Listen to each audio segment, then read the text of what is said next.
Well folks, I hope you're enjoying your food, and it's just about that time to introduce our speaker, Stuart Spanni, and this is the Full Gospel Businessman's Luncheon in White Rock, and I was just sat with dear Mel here hearing his life story. He's got to come and give his testimony one day soon, because what he was telling me was beautiful, very lovely. You know, life is precious, and we only get a certain amount of days. You know that? And they say that when you die, that you see your life flash on a screen. Many people have said that when they've died and come back to life, people have kind of died on the operating table. And I'm thinking, today is a special day. You know that? Look at, those people that are watching on the screen here, they can't see the glorious ocean that we can see, but what a glorious day. We've got the Canadian flag flying there. We've got good company, good food, we're warm, we have clothing, and we've got a great speaker about to speak, and I'm thinking, we got it good. And in Syria and different places, people are being beheaded because they're Christians. There's a group called ISIS that are killing people, and here we are, blessed. You know, the Bible says that choose today who you will serve, God or Mammon. Choose today what you choose, life or death, blessing or curse. And you know, we have a picture at home, and it says, the boundary lines have fallen for us in pleasant places. And I have this big photograph of White Rock, and we have that verse from, I believe it's Isaiah. The boundary lines have fallen for us in pleasant places. And indeed that's true for us here. And but my heart goes out to the folk in Israel, who are always being harassed. You know, I have a friend who's a bee farmer, and he gets harassed by his bees. And I feel like that's the way it's been for Israel, those precious people there. Since 48, since their, you know, the reforming of the nation, they've known what harassment has been like. And here we are, we are blessed. And I remember Nicky Gumbel said not so long ago, the guy that started Alpha, he said, we're blessed to be a blessing. We're blessed to be a blessing. So that's what we are. Isn't that right, Arnold and Wolf and Mel? And I think that's true. So just some quick little things. We've got prayer requests on the table. Please feel free, if you've got any loved ones or friends that need prayer, just give us a quick a little note and we'll pray for them. Voice magazines are on the table. Take as many as you like. There's offering envelopes if you want to help us. And we've got some really neat, we've got 2 more meetings. Next week we have Wolf, who is a realtor. He's going to be our speaker next week.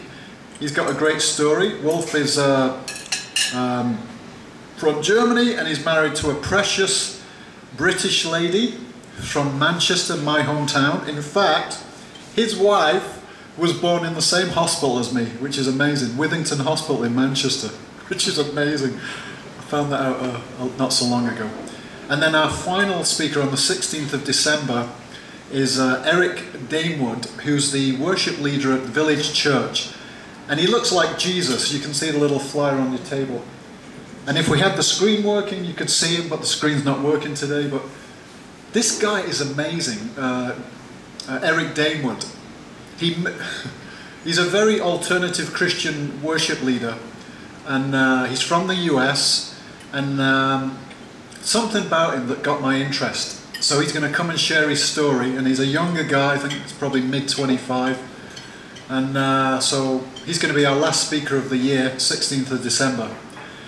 So I met Stuart over the years in different places. I think I met him first at Missions Fest in Vancouver, and his precious wife, Marge, she'd always come up to me, I don't know why, but she'd say, well done, keep doing what you're doing. And I wasn't particularly doing anything, but she'd always come up to me and encourage me.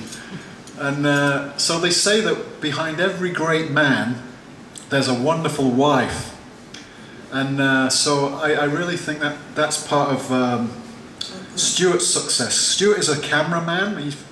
I'm pretty sure you do film that show every week, don't you, Stuart? 3 shows a week. 3 shows a week, sorry about that. So he's a busy lad, and I'm very keen to hear his story about how God got his attention, and I'm very keen to hear about this malaria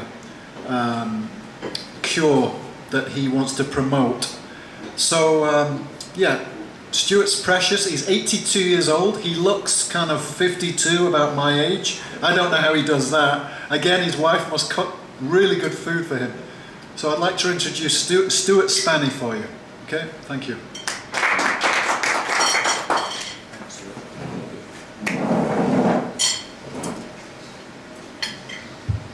Thank you. They say old men dream dreams, and I certainly qualify as an old man.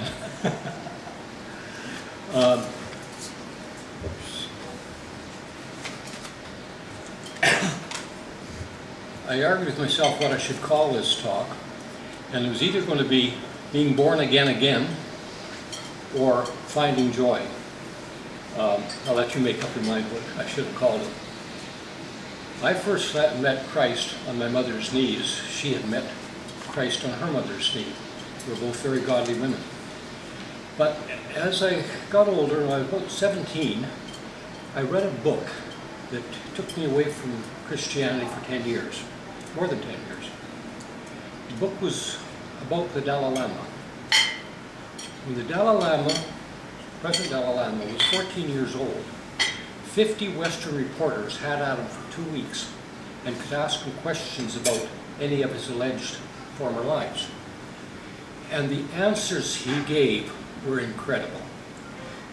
And my reasoning was no 14-year-old lad, no matter how much training he could get, could possibly know all those things.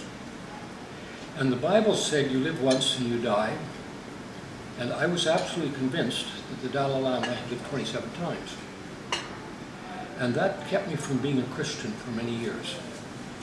And I developed a theology that I sort of laugh at it now because I was extremely liberal, that God in his wisdom saw that different cultures needed different ways to God, so he made these different religions.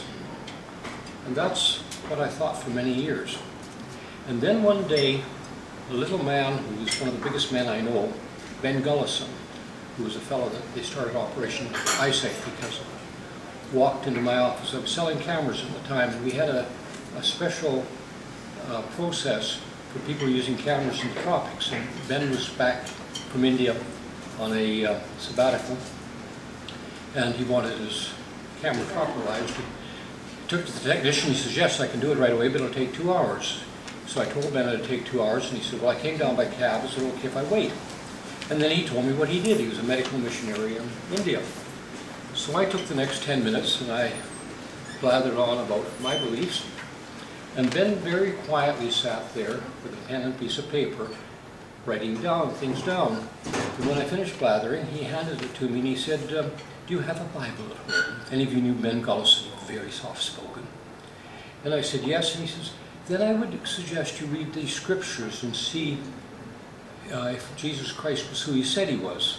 And if he was, there's not really much room for the rest of your theology. That was a challenge. For the next 10 years, I read the Bible cover to cover at least once every year. But this one phrase just kept me from being a Christian. I was absolutely convinced that reincarnation had to be true. And the Bible said you die once and you die, so the Bible had to be wrong. And then I met another fellow from Calgary. At the time we were doing audiovisual staging with large slideshows. And I took a dog and pony show all around Western Canada, and one place was Calgary. And I met a fellow there, and he said, when are you going back to Vancouver? And I said, tomorrow morning. He says, well, I live about 60 miles west of Calgary. Why don't you stop for breakfast? So I did. And the first thing he said to me when we were by ourselves, he says, do you believe in Jesus Christ? And by that time, I believed in Jesus Christ. I believed that the Bible had more answers than anything else, but I still had this one thing about the Dalai Lama. And he said, then it has to be the most important thing in your life.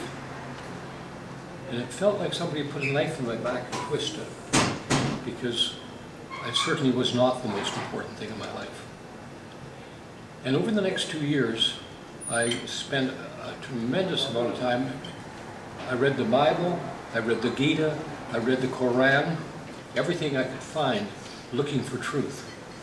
And more, the Bible seemed to have the truth, but there's just still this one thing.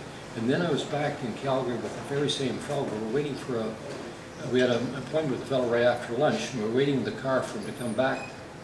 And I admitted to Warren my hang-up because of the Dalai Lama. And what he said to me, and he says, this had to come from the Holy Spirit, because he'd never have thought that way. Do you ever think that Satan would do anything to keep your mind off the finished work of the cross? And that the Dalai Lama didn't have to know those answers. Satan's demons were in all those places. And they could feed him the answers without him knowing it. And that's the first thing that made intellectual sense to me. And I think that's the day I became a Christian. Although, when I look back, I'm not sure, because my life didn't really change that much for quite a while. I certainly kept going to church. In fact, I'd gone to church the entire time when I was agnostic. I thought it was a good thing for the kids. But over the next 2 years, I spent a lot of time studying. At that point, I think I became a Christian. And then in 1984, I'd been away on a 3-week business trip.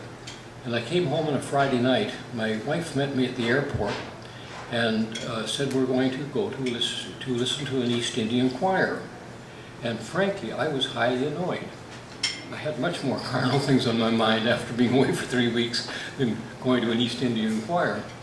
But she insisted we were going to eat downtown and then go out. I think it was Wellington Church that he was at that night. We were at that night.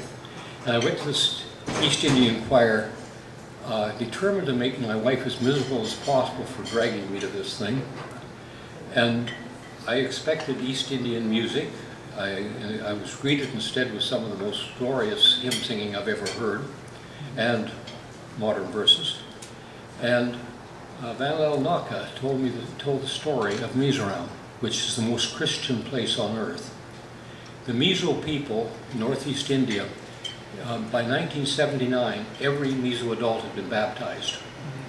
And it was 12 years later that I got a chance to go to Mizoram. But just before I went to Mizoram, I had an experience, and maybe this is when I was born again, because we were driving on the Coquihalla Highway in heavy snow, and coming down the hill, it had been extremely icy at the top, and then we got into slushy snow, and just as we got down to the bottom of the big hill, somebody had thrown a bottle out and went through my back tire. And it cut a die, as nice a die cut as you'll ever see. A hole this big in my back tire. I lost control. We went over a cliff and into the river. And I really thought that was going to be the last thing that I ever saw. I was sure we were dead. And God is very practical, because both my wife and I, as we went over, prayed, please God, not Michael. We had our grandson with us. We went over, did a complete roll in the air, ended up on the wheels backwards, but in the river. And if we'd gone in any other way, we would have been all so much mincemeat, because I had a whole load of equipment in the back of a van. But when we got into we were down in the river, the water was up to about the door. My grandson's first thought was to get out of the car. He'd watch television, and cars always blow up, which is almost impossible to happen, but that's what we see on television. And he desperately wanted to get out, but thank God the river was strong enough that he couldn't get the door open. And then he rolled down the window and helped me out the window. And I thought I could wade to the shore, but when I stepped into the water was up to about here, and it was very swift running, and I found myself being swept downstream. And where I hit the edge, there was a rock up to about this height, and I thought, it is covered with slippery snow, and I didn't think I could climb it, but I thought if I go back in the river, I knew I was getting hypothermia at the point that I didn't know if I'd get back out again. And I don't know if an angel grabbed me by the seat of the pants or what, but suddenly I was on top of that rock and I was climbing the hill. And I got up to the top, and just as I got to the top, a car slowed up as though they were going to stop, saw where I'd gone over. But I just decided he didn't want to get involved and just kept going. And I got up in the road, and the first car I waved down happened to be an ex-RCMP. And it turned out that he had quit being an RCMP over an identical accident on the Fraser River, and we were in the Coquihalla. And he'd been the first one there, and while he was waiting for search and rescue to come, there were 2 boys left in the car, and the father got up to the road, and the car rolled and they both drowned. And the next time he stops at an accident, he's got exactly the same situation. 2 people in a fast-flowing river. And I should have realized he was a cop when he flagged the next car down going towards Hope. And he said, drive to Hope as fast as you can, it's safe. This is before we had cell phones. And tell him I need search and rescue, I need 2 ambulances and a search and rescue team. And flagged them on. And he pulled, he was driving a light truck, and he had some webbing on the back, and he took that off, threw it to my wife and said, hang on to this, and if the vehicle starts moving, grab your grandson and pull you up. So I spent the next, about 25 minutes, maybe half an hour later, the ambulance came, and the cop asked him how soon the search and rescue, and he says, oh, we were waiting to get the ambulance's report before we sent them out. He said a few choice words and then told me very, as though I couldn't hear his other words, just wait a few minutes and they'll be here. Well, they got there about 20 minutes later, and I think the best thing I ever saw in my life was my wife and grandson coming out of that vehicle. My back hurt a bit, but I didn't realize it was that. We got down to Hope, and my wife had one small cut on the side of her face, but my grandson's eyeball had come right out of his head on the jar, and he still says it was the funniest thing because he could see this way and he could see this way at the same time. And when they got him to the ambulance, all they did is put rubber gloves on and pushed. And I heard a big plop. And the next day they couldn't find a thing wrong with it. And I think maybe the hardest phone call I ever made in my life was phoning his father to tell him to come and pick us up and Hope that we just tried to kill their son. But I got back, when they got me to the hospital in Hope, they just checked my reflexes and they released us. And Pat came out, and I had a fair bit of pain in my back, but it wasn't unbearable. And but in the middle of the night, I woke up, and my knees were flying up and hit me in the chest. And my wife phoned our doctor. In those days, you could still phone a doctor at night. And he says, do you have anything with codeine? And she said, we got, yes, we have, Tylenol 3. And he says, give him 2 of those, and if it doesn't go down, call me back, or call 911 and for an ambulance. And it went down. And the next day he came and examined me, and he says, I'm quite sure you have a broken back.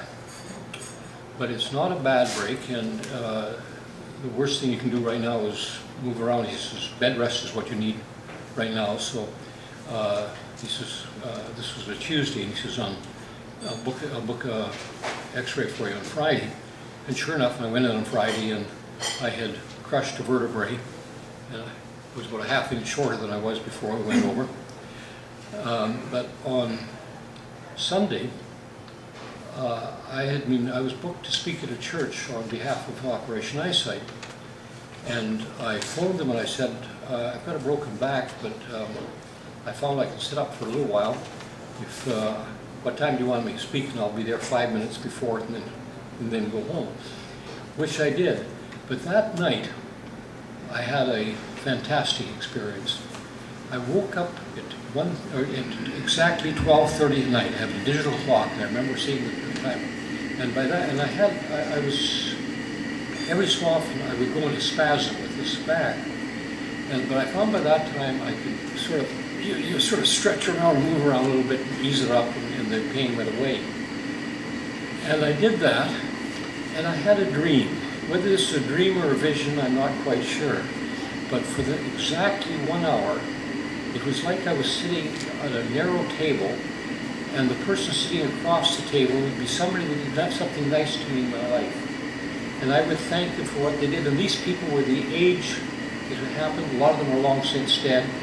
I was the age it happened, and it seemed so real that I would, whatever they did, I would just thank them for it. As soon as I thanked them, they were gone.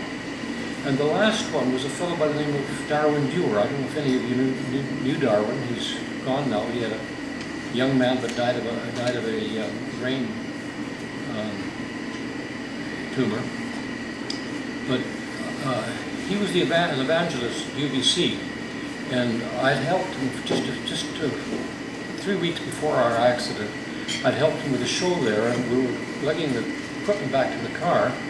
And Darwin is a big fellow. He's about 6'3", very well built. And I said, "What got you into the evangelism business?" And he told me how he had been the captain of the UBC wrestling team, and he got a bad throw and virtually dislocated his neck. And the spinal cord was stretched way across but did not break. And he woke up in traction in the hospital, and a voice said, "We're sorry, Mr. Dewar, but you will never walk again.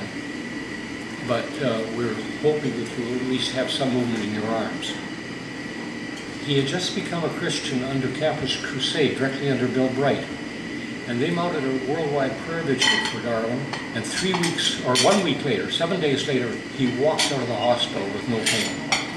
He carried, up until the time he died, he carried 2 x-rays, one taken 7 days apart, one showing this dislocated and the other one showing it completely healed with no change. And a voice as clear as anything said, "Stuart, I have the same thing for you," and I rolled over and my back didn't hurt. It had been taking me 5 minutes to get out of bed. I would lay in bed until I couldn't, until my bladder was breaking, and then I would roll over, get my knees on the floor, wait till the pain subsided enough that I could force myself to sit and then stand. And I rolled over, and my back didn't hurt. I got out of bed, I walked around the house, my back didn't hurt. I came back and I told my wife, I said, "My back doesn't hurt, I'm going to dress and go for a walk." And I went for about a half-an-hour walk. The next morning I phoned the doctor and I said, "I don't know what's happened, but my back doesn't hurt." And he sounded a bit skeptical and said, "Do you feel like coming down?" And I said, "Sure."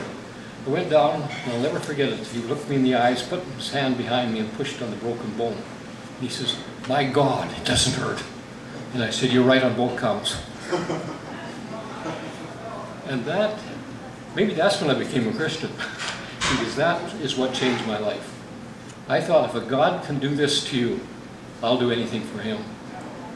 And as I said, I'd heard the Miso choir, and 10 years later, that was in 1986, happened to be Remembrance Day. I remember Remembrance Day very well that year. And in 1996, I found that there was a tour going to be allowed to go to Mizoram. And I had made the mistake when I heard the Mizo choir saying somebody should go and tell that story, never thinking it might be me. But I'd become a video producer in the meantime, and in 1996, the first tour, or the first regular tourist to be allowed in Mizoram for 25 years was happening. The reason they hadn't been allowed in is Mizoram had rebelled against India in the 50s, and India retaliated by napalming almost the entire state. And they really didn't want the rest of the world to know what they did to their people, so they just didn't allow anybody in. And we were the first tour that was allowed in.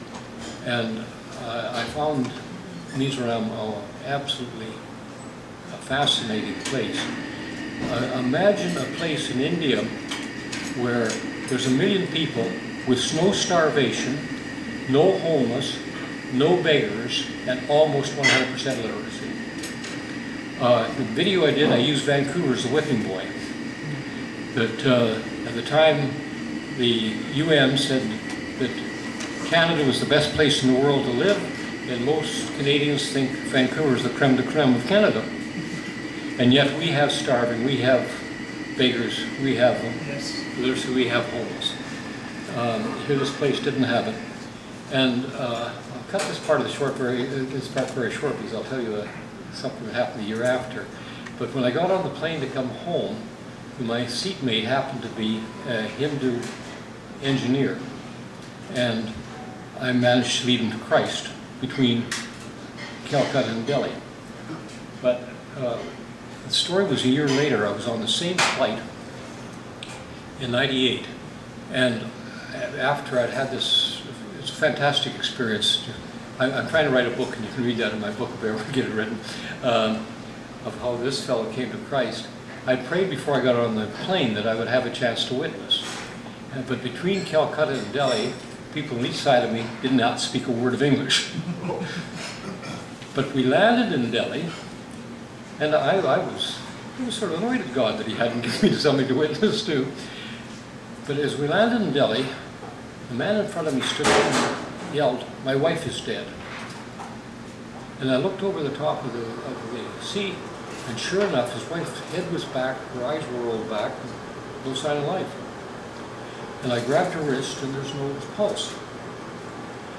And the stewardess came and asked, well, first there was a guy right across the aisle said, "I'm a doctor," and came over, and he says, no, she's not dead, she's having a fit. And I said, "She has no pulse." He never said another word. He went and sat down. I guess he didn't want to get involved. And then the stewardess came and she asked if there were any doctors on the flight. And Indians can blush. This guy blushed, but he didn't get up. And two other doctors came, but just as they came, the man started pounding her chest. And they had a 9-year-old boy with him who had slept through the landing, but now he wakes up and hears Dad over his mother banging her on the chest. He screams his lungs out. And then the stewardess came, they got two doctors, and they took me and the boy further back, and they started working on the woman. And when he pounded on the chest, I felt the pulse come back very just boom, boom, boom, boom, very irregular, but come back. And after they didn't let anybody else on the plane. The two people sitting next to me got off the plane in Delhi. They didn't let anybody back on the plane while they brought this woman around. And they worked on her for about half an hour or more, and they finally got her heart going and brought a stretcher and took her off the plane. These couple were planning on flying to London, but that was the end of their trip. And the rest of the passengers come on. And I've got a Sikh gentleman sitting on this side of me, and I've got a young Hindu girl sitting on this side of me. After the last of the passengers is on, the father comes running back onto the plane, grabs me and literally picks me out of the seat, kisses me on both cheeks, and is yelling at the top of his voice, "Your Jesus gave me my wife back." And then, of course, he had to leave because the plane's now an hour late. So they hustled him off the plane. And these two people look at me and said, "What was all that about?" They both speak English. I told them what it was about. 15 minutes later, I had a Christian sitting on each side of me. And I generally sleep well on an airplane, but that night we had a Bible study from Delhi to London. So God is quite amazing. In 2001, God challenged me, really challenged me. I was back in India, enemies around, but I had gone over there to video the Dalit rally, which happened on November the 4th, 2001, the year of the World Trade Center. And it was a politician that was playing Buddhism against Christianity. Really, he was courting the Dalit vote. He was hoping that he could get all the Dalits voting together and he could become the premier of the president of India. and a American evangelist had done a lot of bragging on the internet that we're going to baptize 20,000 people that day. And the RSS, which is the equivalent of the Nazi youth movement in Hinduism, announced that if you baptize 20,000, we will kill 20,000. And I was in Mizoram, and I get an email saying, we're expecting extreme violence at this rally. Are you still willing to come? And I figured, well, if I go, who's the first guy they're going to bump off is the guy with the camera.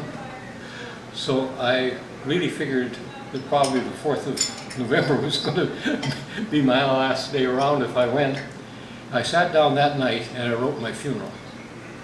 And it's the most freeing thing I've ever done in my life. And I went to Delhi, to this rally, which they said 1 million people were going to be at. And it turned out the Indian government had stopped trains, stopped buses from coming. They put the army around the place we were supposed to meet. As it turned out, about 50,000 managed to get through and met at another compound. And but Raj, I can't remember his last name now, the fellow that was had organized the whole thing, opted on Buddhism rather than Christianity, and 20,000 of the Dalit people became Buddhists that day. But there was no violence, although there was some violence before. Vishal Mangalwadi had written an excellent book on the Dalits, and we were to distribute 20,000 of his books and 20,000 Bibles to the Dalit people, and we were loading them in a van to take them around to deliver them, and somebody 3 or 4 stories up threw a big heavy chunk of metal to try to hit us, but it went between us. But that was the only violence that there was that day. But it seemed to me I was tested that day, and what has happened in my life since has been quite amazing. In 2004, I think it was, I met a man that has become my best friend in Mizoram. And I got very interested in the Mizo economy by this time. I've been in Mizoram 11 times, I'll be there the 12th time this year. And I had taken a small group with me to Mizoram. We'd gone to a city in the south, and one of the women I had with me was in the medical business, and we spent a lot of time in the hospital, and I told the administrator of the hospital about my interest in Mizoram, in particular in agriculture. And turned out his best friend, his fellow that became my best friend, and he told him that night about me, and we went back to New York City the next day. When he heard about it, he came back up to Aizawl, which is a 10-hour drive in each direction, just to meet me. And because he was working on a very interesting agricultural project. And in India, white hair is wonderful. If you have white hair, they think you're wise. And because I've been in Mizoram for so long, every time I go, I get a press conference. And now what I do is I sit down with Dunga first, and I tell them what do they need to hear, because they don't listen to him, he's local. And then I tell them what they need to hear. And but the next year I went back and I went and visited him, and he told me how he had started. He was working on malaria. His father had died of malaria when he was away to university, and his mother got a bad case of it, and he had to quit his university course to come home and look after his mother. And then for 2 years, he got a local doctor to do malaria clinics during the malaria season. And this cut malaria down quite a bit, and then particularly deaths. But that doctor moved on, and he couldn't talk another doctor into following up. And the next year, 9 people died in his village. He said, we've got to do something different. And he took a 15-year-old kid out of that village, took him to the city and taught him for 3 days of how to use a microscope and recognize malaria. That was 10 years ago. The kid is still doing it, and they have not lost a person since. And then some other villages around him heard about it, and they got up to where there were 5 villages, had these, what we call zoo clinics now. And the church, he was talking to the church about it, and they said, "You're doing a great thing, we'll support you." And when I came down to them, they had 25 clinics going. And he told me, myself and a fellow from Toronto were there at the same time, and he told them the story of how there were these clinics which cost just $400 a clinic to get started, were saving people from dying, but they hadn't had a single death in any of these 5 villages, or these 25 villages. So I said, well, I'll go back and raise money in Vancouver if you go back to Toronto. And we did that, and I said, when we get to 100 villages, we're going to go worldwide. And a year ago, or 2 years ago, this month, we got to 100 villages in Mizoram that had these clinics. So I went over to Africa 2 years ago, a year and a half ago, and started the same thing there. And we now have 75 of these clinics running in Africa. And so far, we've proven that if you are treated for malaria within 48 hours of the first symptoms, you do not die. But when I got interested in malaria, I started spending quite a bit of time on the internet, and I met, 2 years in a row, I met missionaries that told me about a plant called Artemisia that was extremely good for malaria. And I kept Googling it, this, and finally I found an outfit in Germany that had done a lot of research on it. And I started working with a group called Anamed. And it turned out the fellow that runs Anamed has been working with natural healing for over 25 years, and 8 of it was in the Congo. And when he was in the Congo, he experimented, used Western type research of everything that the Congolese were using for natural medicine, and he's written it up. And one of them, but by this time, the World Health Organization was starting to use artemisinin, which is a chemical that comes out of the Artemisia plant. But in the Congo, he used it just straight as a tea and treated over 30,000 people with malaria, and within about 4 days, it cured every one. So I started using the idea of Artemisia tea. In fact, Martin says that if the Europeans didn't come to Africa, take all the medical plants, take them back to Europe and synthesize them, and sell them back for 100 times more than they paid for them, that most of Africa's financial problems would be solved. Then something else happened, or at least he started running an experiment in Germany where malaria can hibernate in the liver. And what I say is, what happens is it can just lay dormant for years, but you'll get some other disease which weakens your immune system, and out they come. I say, the little fellows say, hey, we can come out and dance again. So you can keep getting this repeat malaria years after.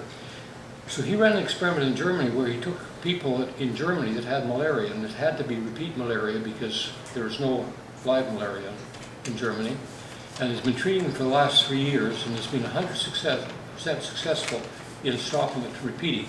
That doesn't mean for sure, because sometimes it doesn't repeat for 10 years. But he had one fellow that had had malaria every month for 10 years. And he treated him 3 years ago, and he has not had it back since. And I heard that, and I said, you know, there's a village in Mizoram that would be an ideal test place. It's a village of about 1,500 people, and there's just one road through it, and you don't run into another person. You have to drive a mile or an hour and a half north before you run into anybody else. You have to drive 3/4 of an hour south before you run into anybody else. Ideal place to do an experiment, to treat everybody as though they had malaria and see if we can kill every parasite in the area. Because the way malaria works, the mosquitoes themselves are just carriers. They have to find somebody with active malaria bite them and then bite somebody else, and they pass on the parasite. So if you can kill all the parasites in an area, it can only spread as far as a mosquito can fly. So I went over to Mizoram a year ago now, the idea of setting this up, and I took a small team down to Darzo, and one of the women that came with me happens to work with organic farmers, and she has 5,000 farmers that she works with. And she said, you give me some of those plants, I'll have them propagated on 5,000 farms. We don't have to do the experiment just in Mizoram, we can do the whole state. So we're in the middle of that right now. We're propagating enough Artemisia to treat everybody in Darzo by the end of 2015, everybody in Mizoram by the end of 2016. If we can do this, I think we've proven once and for all that malaria could be completely eradicated, because this plant will grow any place in the world where there is malaria. I love God's mathematics. One Artemisia plant, within 6 months, you can get 1,000 cuttings. So you can produce it 1,000 times in 6 months. So no matter how big the problem, you can do that. In wrapping up, I've also taken this village of Darzo, and we're trying to make it a model village for not only Mizoram, but maybe for the world. We call the experiment Back to the Future. Before white man came to Mizoram, every village had supported 3 people: a healer, a town crier, and a blacksmith. And about 4 or 5 trips ago, I was with a friend who had a contract in a very remote village to dig a water well. And we just got there and we just started digging, and they hit a big rock and dulled the bit. It meant a 6-hour drive in each direction to get the bit sharpened. And while we were on this driving back and forth, he said, this is ridiculous. He said, 100 years ago, every village had a blacksmith. And we could have had it done right there, but now nobody has blacksmiths. So he's ended up quitting his regular job and becoming a blacksmith and setting up a blacksmith school. So we're training one person to be a blacksmith and a small engine mechanic, 2 things that are needed in every village. We're taking another fellow and teaching the internet expert. He's the town crier. We're taking the fellow that has already been the zooclinic technician for 6 years, sending him out 2 different places and 2 different courses to improve his skills as a healer. So we're covering those 3 bases, my Back to the Future. And I will be going back to Mizoram February the 18th. We go first to Ranchi, where Martin Hurt, fellow Alamed, is running a natural healing seminar. I'm videoing that. We're going to put it in 5 languages to start with. It's going to be in English, German, French, which covers most of the second languages in Africa. We're also putting it in Mizo in Hindi at the same time, just because I've got people at the conference who can do all those languages. And we'll put that on the internet. And we're doing it in such a way that it's all in short paragraphs, so that any place they can just have it translated in their language and put it out in their language. So we're using the internet to try to spread the idea that malaria and other diseases can be beat by natural medicines. Thank you very much. God bless you. Just before you go, Stuart, can I ask you a question? A quick question. It's mainly for... I don't know if I'll give you an answer, but I'll ask you a question. It's free. That was wonderful. Wonderful. I'm sure you will give me an answer. This guy's been a busy lad, without a doubt. We say that. I can say that to Ken Smith. He knows what I mean. Man, what a life! And there's lots left of it, isn't there? I hope so. Stuart, let me ask you one question. So just... This message is going to go on the internet in the coming weeks. Yeah. What would you say to anyone that believes in this thing called reincarnation, that they believe that they're going to come back as something else? The reason I ask you that, I find that fascinating that God gave you that verse.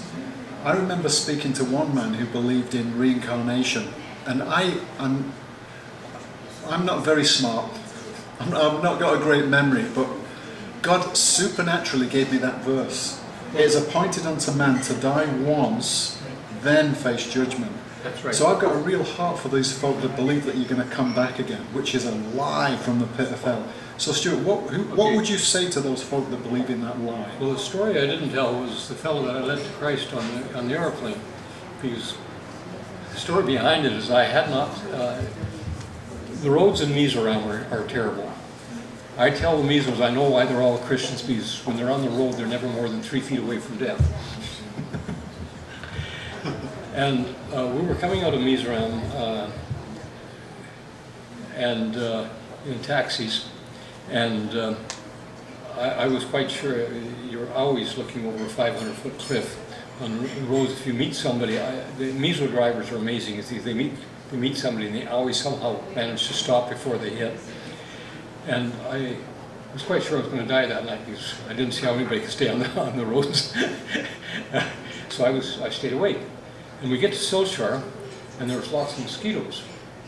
So I don't want malaria, so I don't go to sleep the rest of the night. And it was the first trip I'd ever been in India. We spent the day in Calcutta, and I certainly didn't want to miss that, so I stayed awake, and I had a 4-hour flight to Delhi, and I figured on sleeping. I go to sit down, and the guy next to me says, where are you from? Canada. Oh, I have a cousin in Canada. What part of Canada are you from? Vancouver. And he says, I've got a cousin in Vancouver. And I thought, oh my God, I'm not going to get to sleep. And it turned out he was a young engineer. And on the flight before, I had a fellow, another happened to be an engineer, explain his idea of reincarnation. So I asked this fellow, I asked him, I said, what caste are you? And he said, he was a high caste. And I said, what happens when you die then? And he says, well, if I've lived a good life, I may become part of the Godhead. If my life is bad, I'll be a lower caste. Or if my life is very bad, I may even be an animal. And I said, interesting. I said, do you remember these past lives? And he says, no, of course not. And I said, you're an engineer? He said, yes. I said, don't you have to be a logical thinker to be an engineer? He said, I guess so. And I said, well, that's illogical. I said, I could imagine a God that created all this and pointed out the window using reincarnation. If you remembered your past lives, it'd make all sense in the world. Remember what you did right last time, make sure you did more of that. Remember what you did wrong, make sure you don't do it. But I said, if you don't remember, that's straight silly. When he turned from me, and this is the second time he turned from me, and I got some sleep. And when we landed in Delhi, he said to me, how do you become a Christian? Because before that, he had said to me, I guess the first thing he said, what he found in Mizoram, and I told him, I found some great all Christians here, what difference does that make? And I said, well, they look after each other, and he said, just like us Hindus. And I said, I would just go off the plane in Delhi, or in Calcutta. I saw how you Hindus look after each other. And he said, and he turned from me then, and when he turned back, he said, when I woke me up again, he said, I was serious when I said that, but what you've made me realize is Christians will look after you no matter who you are. He says, we will look after each other within caste, but if you're another caste, you mean nothing to us. He says, and he mentioned 2 or 3 ministries, 2 of which I happen to know. And he says his mother had got a heart operation at the Buntain Hospital on Christians. And he says, you Christians look after each other no matter who you are. That's what I want to be. And so he asked me how he became a Christian, would become a Christian. First thing I was going to do is spout off the 4 spiritual laws, and it was almost as though the Holy Spirit took me by the throat and throttled me. And I found myself saying, what do you know about Christ? And he says, almost nothing, but you've made me realize that Christians are the type of people I've always wanted to be. And I said, then I suggest 2 things. You find yourself a good Bible-believing church, and read the Gospel of John and find out who Jesus Christ was. We were waiting at the belt for the luggage to come off. He had already gone and found the Gospel of John and came and shoved it in my face. But that was the thing I use, is ask them if they remember their past lives. If they don't remember the past lives, it does not make a bit of sense to me. Yeah. Exactly. And it works with him. Thanks so much, Stuart. Bless your heart. Thank you. Thank you.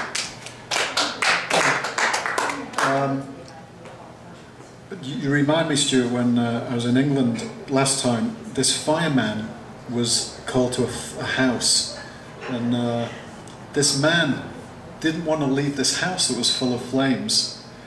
And so, you know, this Christian fireman had to get this guy by the scruff of the neck and the belt and fling him through a window to save him. Because he said to the fireman when we first saw it, he said, "Leave me here."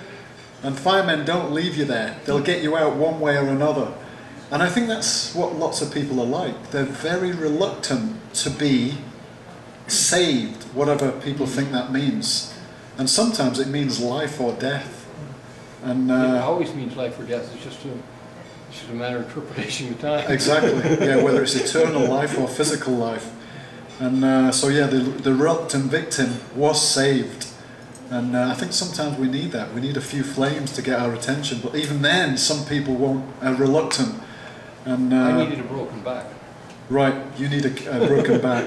Exactly. Yeah. I love what you said, Stuart, about God still heals. And again, if you need prayer today, feel free to ask. And I was thinking about what you said about. I love your heart. You are like a 22-year-old, Stuart, not an 82-year-old. You were saying, you know, if we could do this, we could help out in 300 villages. You know, I flip numbers. Stuart, you know, you were saying you were keen to help out in this village and this village because you've got something that you want to give away, and you've got more than a cure for malaria. You've got Christ in you, the hope of the world. And do you remember Schindler's List? Remember that movie where he's weeping at the end of the movie, and he's saying, "If I'd have sold this lapel, I could have saved a few more." I thought, what compassion that man had for those Jewish people. Wonderful. And here's you. You want to go to as many villages as you can, Stuart. So we wish you well with that, and bless your heart, that was wonderful. I could have had another hour, but thank you so much, Stuart. Thank you. Okay, thank you. Thank you.